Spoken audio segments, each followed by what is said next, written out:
பொண்ணு பார்க்கவே வந்திருக்க மாட்டான். ஆனால் இதை சொல்கிறது மாயவரத்தில் கேட்டாங்க, மன்னார்குடியில் கேட்டாங்கன்னா இத்தனை பேர் கேட்டாங்க, பார்த்துக்கோ அவனை கல்யாணம் பண்ணுறன்ற மாதிரி கதை தான் இது. சும்மா பில்டப் தான் அதெல்லாம். யாரும் கொடுக்குறேன்னு 1000 கோடி கொடுக்குறேன்னு சொன்னது யார்?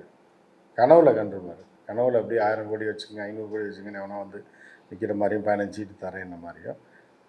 அது அரசியல் இதெல்லாம் இந்த ஹியூமன் கேட்டல்ஸ் மண்டையை கழுவுறதுக்கு இதெல்லாம் வந்து எல்லா கட்சியும் செய்கிறது தான், எல்லா தலைவரும் பேசுகிறது தான். தன்னுடைய வேல்யூ வந்து கூட காட்டி ஒரு பில்டப் கொடுத்து எனக்கு இவ்வளோ வேல்யூ இருக்குது அப்படின்றப்ப நீங்களே சாக்காய் 1000 கோடி தரேன், 50 கோடி தரேன்னாலே பெரிய விஷயம்.